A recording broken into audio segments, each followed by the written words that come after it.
bem-vinda, bem-vindo. Eu sou a Adriana Couto e você está na série de podcasts Feel the Future, um papo sobre inovação, tecnologia, iniciativas que já estão mudando o nosso presente e que vão ainda mudar o nosso futuro.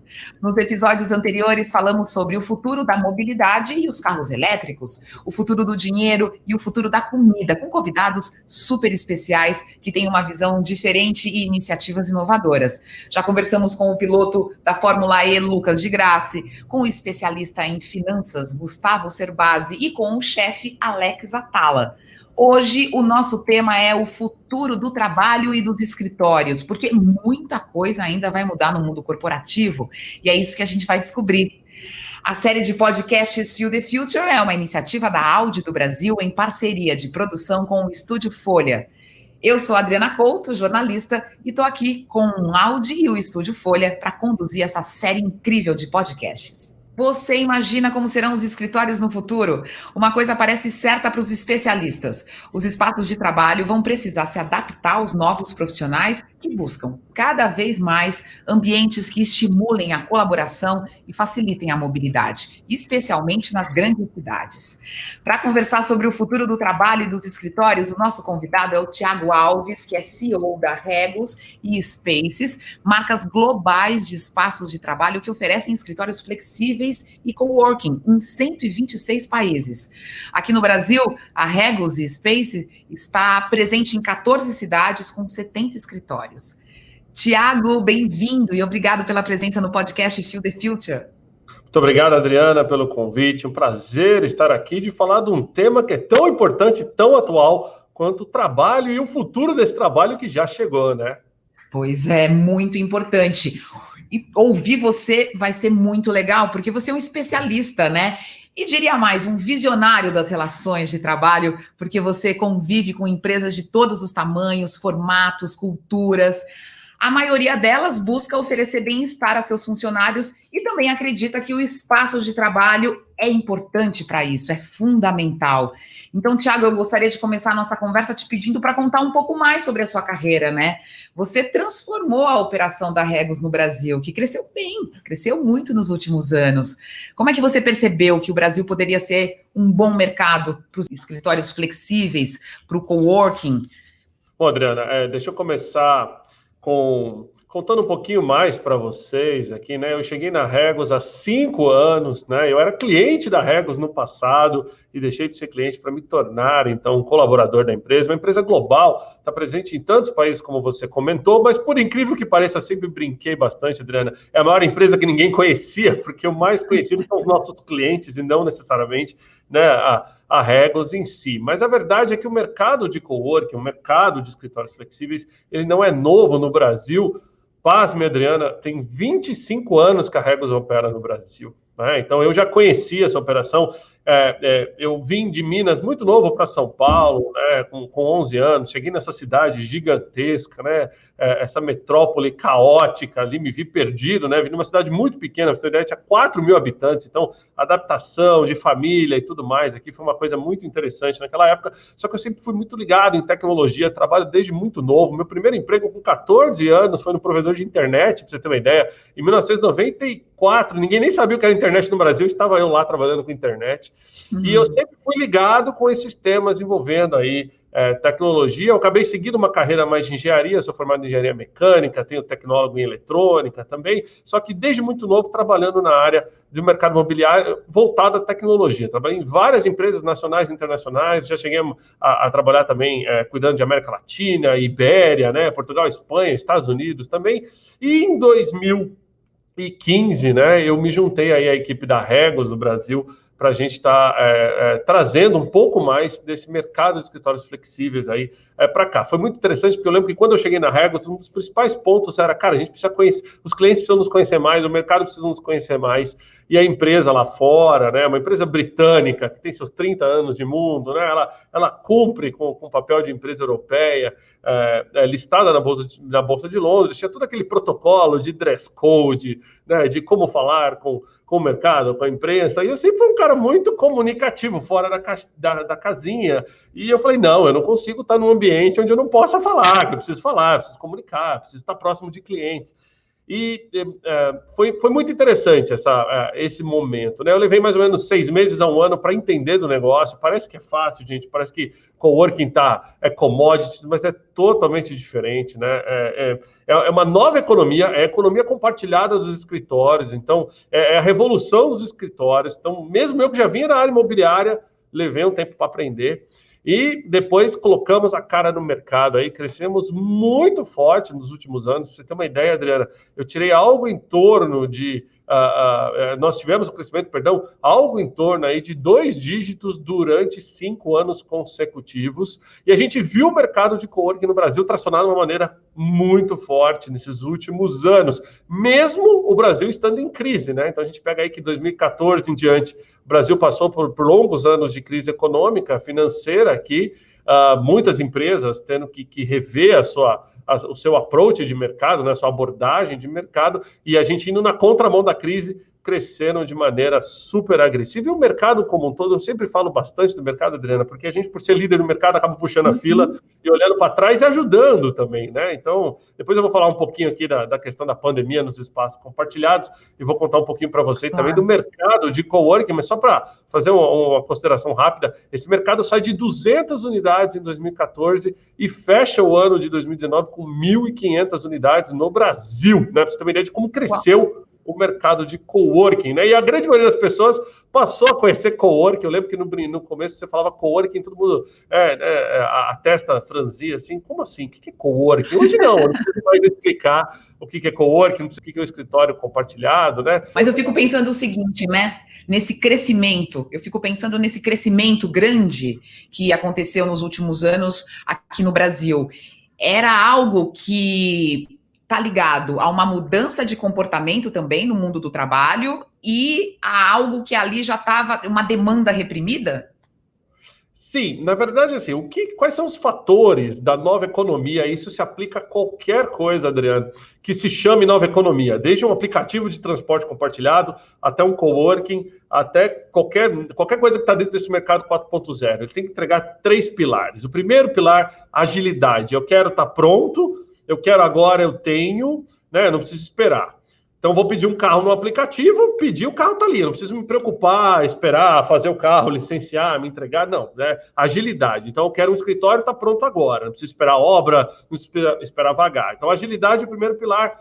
Segundo pilar, menos risco. Né? Eu não carrego o risco do ativo, o risco da propriedade, o risco do seguro, da manutenção. Então, a mesma coisa, eu vou alugar um escritório, eu não preciso me preocupar em fazer contrato de longo prazo, investir, fazer investimento inicial, depreciar aquele ativo. Ou se eu for alugar um vestido de festa para um final de semana, a mesma coisa. Né? Então, a nova economia tem esse pilar, agilidade, menos risco, mas tem que ter o menos custo, ou seja, tem que ser mais barato, tem que ser pay per use, eu pago pelo que eu uso. Eu sempre faço uma brincadeira com meus clientes, em das palestras aí pelo Brasil, qual que é o metro quadrado mais caro do Brasil, se é São Paulo, se é Rio de Janeiro, se é Brasília, todo mundo erra, né? O pessoal vai geralmente em Brasília e Rio de Janeiro e erram, porque o metro quadrado mais caro é aquele que você paga e não usa, ou seja, qual que é o carro mais caro? É aquele que está na garagem parado, né? Qual é e por aí vai. Então, esse tripé da nova economia é exatamente os drivers que o Brasil estava precisando durante a crise. Então, pensa lá em 2014, 15, 16, né? Ainda em 17, e a mesma coisa agora, olha só que barato, Adriana. Durante a pandemia, o que as empresas precisam? Reduzir custo, diminuir o seu risco, mas ter agilidade, seja para crescer, seja para diminuir, porque requer agilidade para diminuir. Vou te dar um exemplo. Só quem está preso num contrato de 5 anos de aluguel e que no meio da crise precisou reduzir pela metade o seu espaço, sabe do que eu estou falando. Ter agilidade para reduzir, ter agilidade para baixo é tão importante quanto ter agilidade para cima. Imagina uma pessoa que era gestora de frotas e tinha, sei lá, 1.000 carros e precisou reduzir para 600 carros, ainda vai pagar 400 carros por mais 5 anos. Então, a nova economia como um todo, ela está em cima desse tripé. Agilidade, com menos custo e menos risco. Agora, em volta desse tripé também tem um super fator, na verdade são 3 fatores, mas um muito importante que é tecnologia. Sem tecnologia hoje não existe, né? Se o seu negócio não está aqui no celular, ele não existe.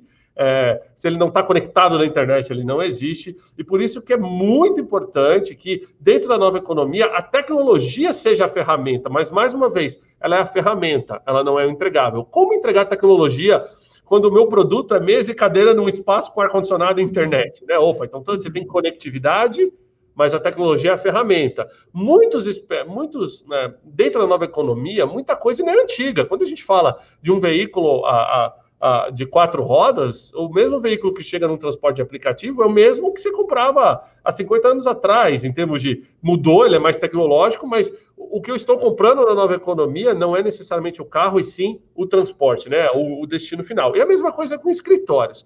Agora, como a gente fala de tecnologia, não tem como falar de tecnologia sem falar de sustentabilidade, que aí é um grande viés da nova economia. A nova economia é sustentável. Você não imagina aí para um espaço de coworking, Adriana, por exemplo, e ver aquele espaço não tendo práticas sustentáveis, né? Ou você ter aí no copo plástico, ou você não ter o lixo sendo separado, não ter uma energia eficiente, uma série de outras coisas que a gente vai falar aqui. Então, sustentabilidade é um grande pilar da nova economia. E, por último, experiência de usuário, né? Você focar na experiência de usuário. Quando a gente coloca tudo isso junto, a gente cria um negócio chamado comunidade. Né? Então, o que tracionou os mercados de coworking, o que continua tracionando os mercados de escritórios flexíveis? O conceito de comunidade. As pessoas querem pertencer a alguma coisa, elas querem pertencer a uma tribo, a um negócio, a uma empresa, eles querem ser parte de uma cultura, e isso é muito legal, né? Esse mercado do tudo junto e misturado, esse mercado do tudo compartilhado, ele acaba criando uma tribo, né? E essas pessoas não voltam para a economia anterior. Como é que você acredita, então, que vai ser o escritório do futuro?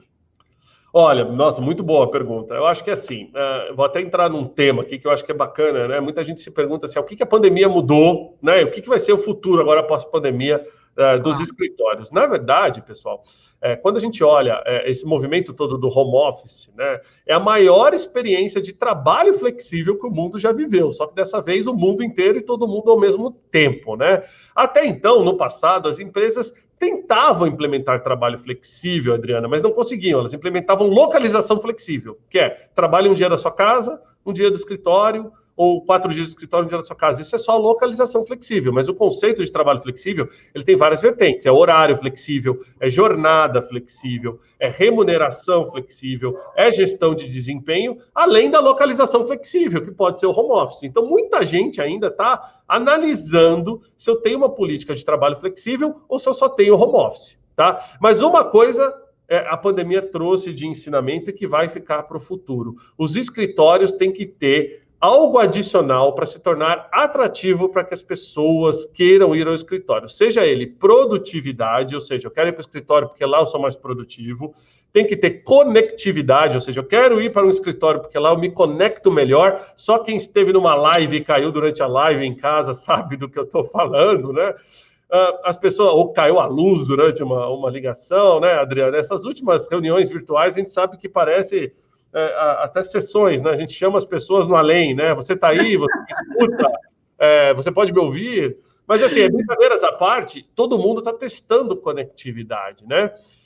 Ou eu vou para o escritório porque eu quero tecnologia. A gente sabe que uma coisa é tecnologia residencial, outra coisa é tecnologia, né, corporativa. Ou eu vou para o escritório porque eu quero segurança, Adriano. Por que eu quero segurança? Tanto segurança física quanto segurança de dados, né? A LGPD está aí, Lei Geral de Proteção de Dados. As empresas têm que tomar cuidado e têm que cuidar dos dados como ela nunca cuidou no passado. E é muito difícil garantir isso só com a localização flexível, só com o home office. Veja bem, eu não sou contra o home office, eu adoro, sempre fiz home office também, mas eu acho que o home office não pode andar sozinho, ele tem que estar junto com todos esses componentes. Aí você me perguntou, qual que é o escritório do futuro, Thiago? Bom, o escritório do futuro une tudo isso. Horário flexível, localização flexível, jornada flexível com conectividade, segurança, produtividade, foco e tudo mais. Então, essa grande experiência de trabalho flexível está fazendo com que todo mundo repense seu portfólio hoje.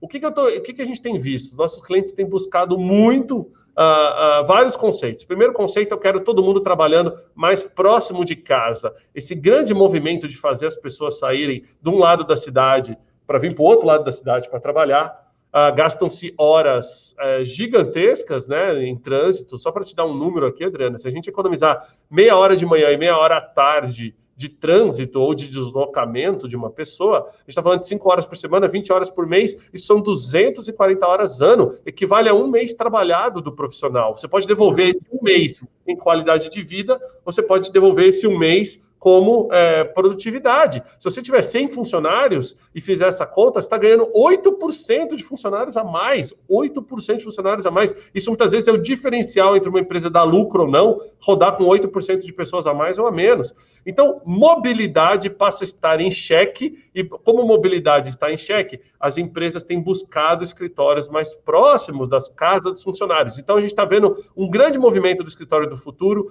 que é o escritório perto de casa. Então, não é home office, é close to home office. Eu quero que as pessoas vão para um ambiente profissional, tenham foco, tenham conectividade, tenham segurança, mas que se desloquem menos. Essa é uma grande tendência. Uma segunda tendência é trabalhar na nuvem. O que é trabalhar na nuvem? Não é ficar passeando. Não. Trabalhar na nuvem é o espaço de trabalho deixa de ser fixo. Eu trabalho onde eu preciso estar, não necessariamente onde a empresa quer que eu esteja. O que é isso? Bom, se eu moro em Alphaville, eu fico em Alphaville. Se eu moro em São Bernardo, eu trabalho em São Bernardo. Amanhã, depois, eu estou na Paulista, eu trabalho na Paulista. Hoje, eu estou pela Vila Olímpia, eu trabalho na Vila Olímpia. Ou seja, trabalhar deixa de ser sobre precisar ir todo dia para o mesmo lugar e voltar. Tem várias soluções dessas no mercado hoje. A grande maioria dos prédios, olha que bacana, Adriano, eu estou muito feliz porque não só os coworkings entregam essas soluções, como os proprietários de prédios convencionais, todos agora estão implementando algum tipo de pulmão flexível no seu espaço, porque eles viram que essa é a tendência do futuro e eles não querem ficar de fora. Então a gente virou também grandes consultores do mercado quando o assunto vou até dar um termo aqui em inglês, mas a gente pode falar de escritório na nuvem ou anywhere office, né? Cloud office, as pessoas estão trabalhando de qualquer lugar. E uma última tendência, que é uma tendência bem bacana, que é a virtualização das operações, virtualização do escritório. Aí é um pouco do que a gente está sentindo hoje. São reuniões digitais, é um escritório virtual, onde você tem um endereço virtual, você tem um atendimento telefônico virtual, você tem uma recepção virtual, mas as empresas hoje têm sentido muita falta, Adriana, de cultura. A gente não consegue entregar a cultura de maneira digital. Faz parte da experiência do ser humano ver outras pessoas. A gente é um animal social, a gente precisa ver outras pessoas, interagir. Então, todo mundo viu, e a gente viu muitas empresas indo para a mídia falando agora, olha, eu testei o home office, é legal, é um bom componente de trabalho flexível, mas eu estou perdendo engajamento, estou perdendo cultura, eu estou perdendo o sentimento de pertencimento que as pessoas tinham à minha empresa. Então, o escritório precisa ser aquele que une as pessoas. Eu vou para o escritório para me sentir parte de alguma coisa, entendeu? Então, isso é legal. O escritório do futuro ele vai ser high-tech, com certeza. Vai ser controlado por voz, com certeza. A gente vai ver tudo que é de mais moderno de tecnologia. Por exemplo, você vê hoje nessa unidade, até que eu estou aqui do Spaces Berrini, você chega, tem um carregador de carro elétrico logo na porta, né? Não, você estava falando das pessoas, as pessoas querem estar juntas, desse sentimento de comunidade. Isso acontece, o que pode acontecer também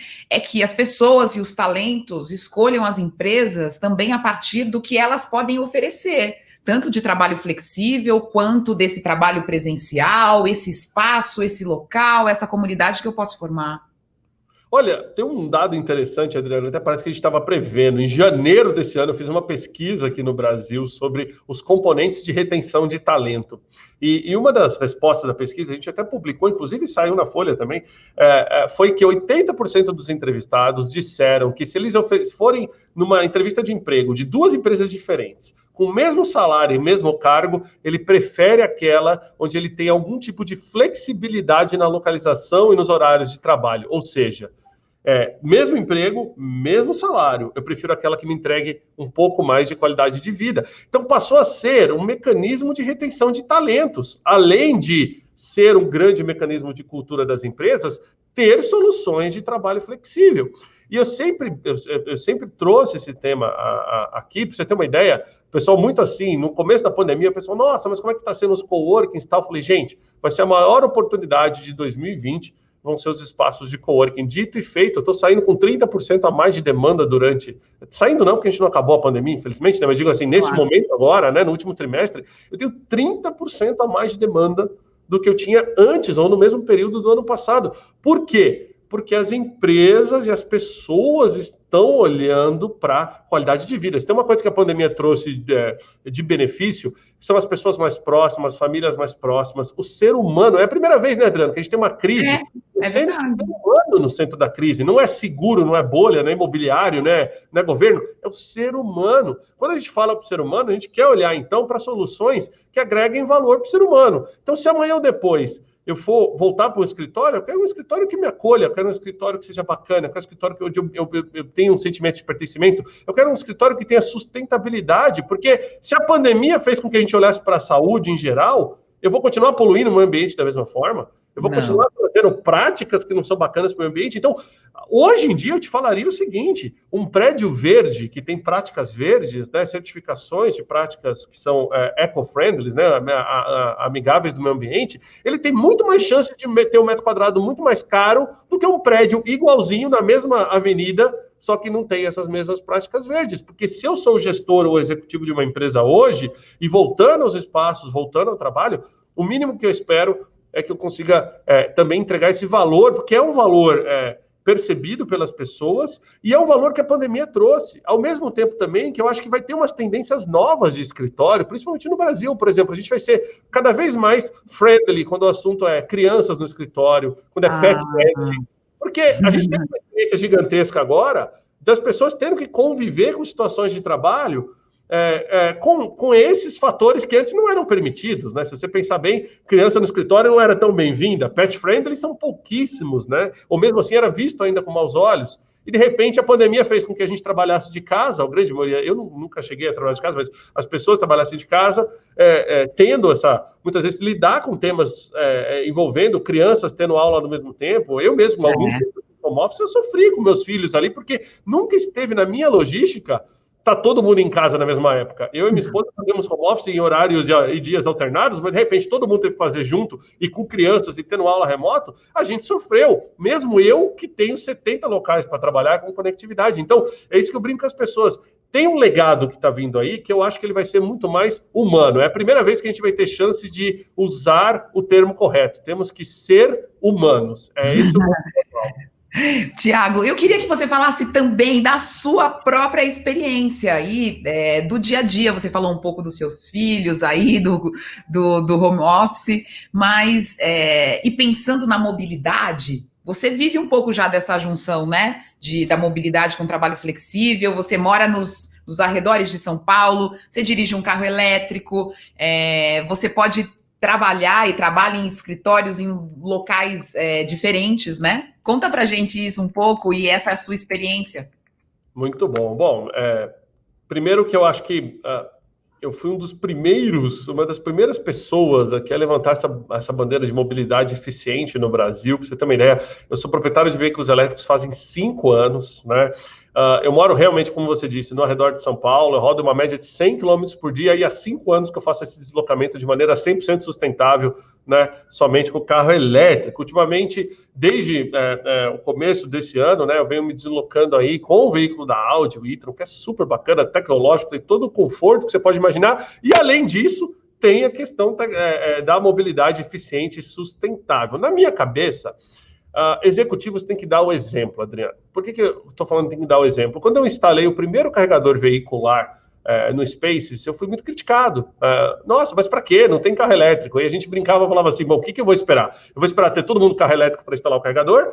Ou a gente vai ter o carregador para atrair as primeiras pessoas que estão comprando carro elétrico? E dito e feito, né? A gente acabou trazendo a clientela que era seleta, né? Veículos elétricos ainda são, digamos assim, uma pequena parte, mas é um futuro impossível de negar, é um futuro que está aí batendo na nossa porta. Cada vez mais as marcas estão trazendo veículos elétricos, a própria Audi já está com 2 modelos no Brasil, né? Então, como é que é a minha logística, gente? Todo mundo me pergunta, quanto tempo leva para você carregar seu carro? Eu falo assim, cara, 15 segundos. Como assim? Ué, bom, eu chego em casa, plugo, eu só vou lembrar dele no outro dia de manhã, na hora que eu desplugo. Eu não fico acompanhando se ele está carregando ou não. Eu deixo o computador e o algoritmo trabalhar. Eu estou com o carro todo dia cheio. É a mesma coisa que você entrar no seu carro, a gasolina, e todo dia tá com o tanque cheio, né? Só que a diferença é que é um deslocamento 100% verde. Eu fiz uma conta no começo desse ano, Adriana, nesses 4 anos andando de veículo elétrico, eu economizei meio dia de trabalho de 1/3 da Mata Atlântica de São Paulo. Somente meio dia de trabalho de 1/3 da Mata Atlântica, né? Para você ter uma ideia. Em 4 anos, me deslocando uma média de 100 km por dia de veículo elétrico. Imagina quando todo o Brasil, né, ou a grande maioria, tiver nessa mobilidade mais eficiente, o ganho que o meio ambiente vai ter, ao mesmo tempo também que dirigir veículo elétrico é diferente, a experiência é diferente, é uma experiência muito mais prazerosa, né? E eu não paro no veículo elétrico, não, Adriano. Você olha meu porta-mala, tem um patinete. Isso que eu ia Então, assim, perguntar. eu paro no carro elétrico aqui, deixo carregando, por exemplo, do trabalho, aí vou para uma reunião próxima. Pô, não faz sentido. Se eu vim até aqui de carro elétrico, daqui eu vou pegar um carro a gasolina para sair. Então eu pego o patinete e vou para uma reunião mais próxima. E o pessoal até me conhece aí nas mídias sociais por causa disso, porque eu tenho tudo quanto é brinquedo elétrico que você pode imaginar, né? Mas isso realmente é uma questão de cultura. Até recentemente, meu filho de 5 anos, a gente comprou um segundo veículo para a família e tal, e a primeira coisa que ele perguntou assim, pai, tem que ser elétrico, né? Você não vai comprar a gasolina. 5 anos, ele não faz a menor ideia do que é emissão, poluente, gás carbônico, mas na cabeça dele, elétrico é high-tech, é o futuro, é obrigado, até por tudo que a gente fala em casa, né? E só para encerrar o conceito, o que você falou faz todo sentido, né? Tipo, eu vivo hoje o que eu chamo de uma mobilidade sustentável eficiente. Então, a gente tem vários escritórios em São Paulo e no Brasil, me desloco no escritório de maneira verde, enquanto eu estou trabalhando, o carro está carregando, não me preocupo com isso. Tem uma grande autonomia no veículo, né? E isso ajuda bastante nesse deslocamento, porque é um deslocamento alto. Eu vou falar para você, Adriana, quando eu comprei o primeiro carro elétrico, que a autonomia era baixa, eu passava uns perrengues de dono de carro elétrico, que hoje em dia não existe mais. São Paulo tem centenas de carregadores, o Brasil inteiro está ganhando carregadores, a Audi mesmo está instalando vários carregadores de alta potência. Isso é muito legal. Hoje eu fico feliz, porque eu também sou diretor da Associação Brasileira de Veículos Elétricos Inovadores, a ABRAVEI. Então, assim, imagina para mim, como usuário, early adopter, né? A pessoa que comprou lá quando chegou a primeira vez, diretor da associação, que feliz que eu fico hoje de ver todas as marcas trazendo veículos elétricos, ver todo mundo falando de veículos elétricos. Não, e essa sua visão do futuro, a característica que você tem de perceber tendências também é o que faz com que a gente esteja conversando com você agora, porque a gente quer olhar para o futuro, quer saber como esses escritórios, como é que o ambiente de trabalho vai se desenvolver. Quando a gente está pensando nas empresas, utilizando esses escritórios flexíveis, você acha que as grandes e as médias empresas no Brasil estão preparadas para trabalhar nesses espaços compartilhados? Você acha que tem alguma questão cultural que ainda segura ou já estamos vivendo uma modificação? Porque esses espaços compartilhados não é só para pessoa física, né? Vocês têm vários públicos. Tem essa pessoa física, tem esse pequeno empreendedor, mas também tem a grande e a média empresa, né? Isso aí. Adriana, se segura na cadeira, porque eu vou te dar 2 números que vai provavelmente prender nossa audiência aqui. Metade dos clientes de espaço compartilhado são grandes empresas.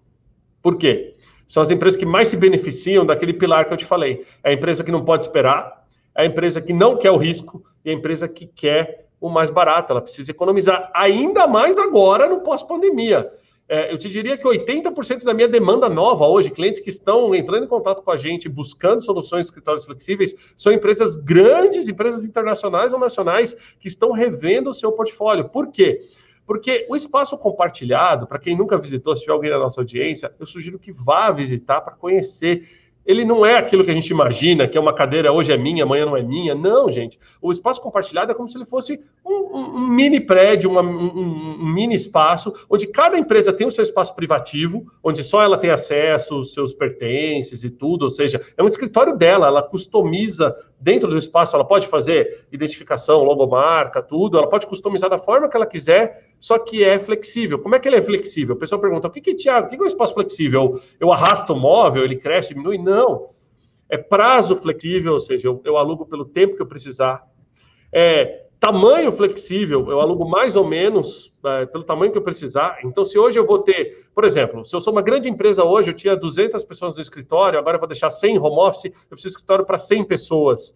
Ah, não, mas sabe o que é? Se eu for para o imobiliário tradicional, eu já tenho que pegar espaço para 200 pessoas, porque na hora que eu trouxer essas pessoas de volta do home office, ela tem onde sentar. No espaço flexível, não. Você vai pegar hoje para 100, você vai pagar para 100. Quando a sua demanda subir para 120, você pega para 120. Quando ela subir para 200, você pega para 200. Então, o teu custo acompanha a sua ocupação. Isso não acontece no tradicional. E também é flexível na questão de estrutura, você escolhe o que você quer montar ali dentro. Então, eu tenho grandes empresas que chegam para a gente muitas vezes e falam o seguinte, olha, aqui é uma sala de conectividade da minha área de tecnologia, eu preciso de X espaço por mesa, porque eu vou trazer um computador com essa característica. Ao mesmo tempo que eu tenho empresas que chegam para a gente e falam, olha, esse aqui é o meu vendedor, ele só vem para o escritório uma vez por semana tem que ter uma mesa para ele sentar. Você entendeu como que é a flexibilidade? É ao mesmo tempo atender uma empresa fixa, rígida, grande, até atender aquele cara que muitas vezes precisa uma vez por semana, ou 2 horas por semana, ou só precisa de uma sala de reunião, ou só vem fazer um evento. Então, hoje, metade dos clientes são grandes empresas, muito legal.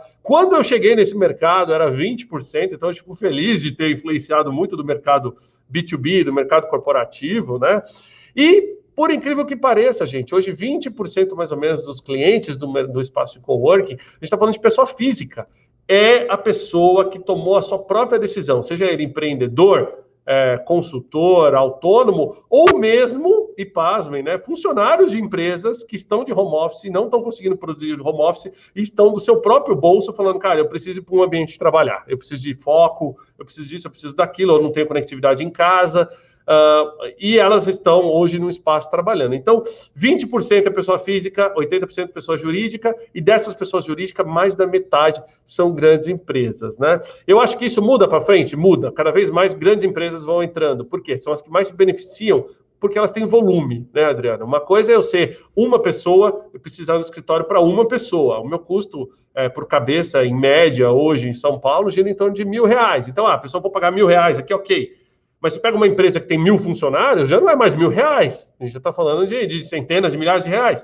Então, é muito o ganho da nova economia para tudo, né? Com as grandes empresas, quem tem volume, ele é muito maior. Muito bem, como é bom a gente ouvir, pensar no futuro, se movimentar.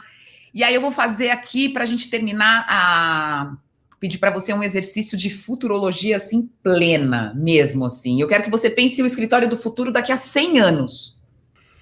Daqui a 100 anos, eu acho que a gente vai estar tão embutido na tecnologia, que fica até difícil de afirmar para você se a gente vai conseguir separar escritório de residencial, industrial, de comercial e por aí vai. Eu acho que vai ter uma grande revolução em tudo, na forma como a gente monta cidades, né?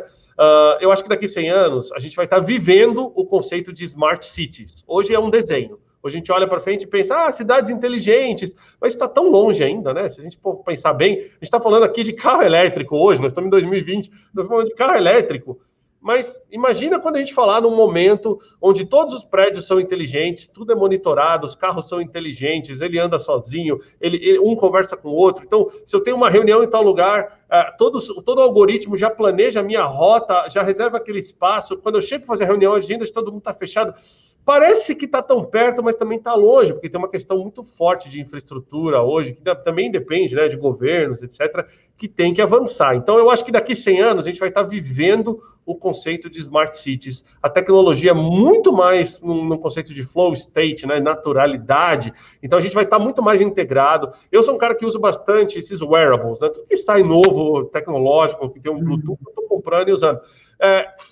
Eu acho que isso aqui ainda vai revolucionar muito das coisas que a gente faz, né? Eu acho que o celular ensinou isso pra gente, né? 10 anos atrás, 11 anos atrás, a gente olhava para um celular ainda como um telefone. Hoje o celular faz muito mais coisa que você faz no teu computador. Você pensar bem, a gente está fazendo essa transmissão aqui, né? No meu caso, aqui, por exemplo, usando um celular. Olha que bacana, a gente não pensaria nisso 10 anos atrás. Então a tecnologia vai mudar a forma como a gente vai relacionar com espaços, mas smart cities for sure, né? Então smart cities vai ser o futuro, com certeza.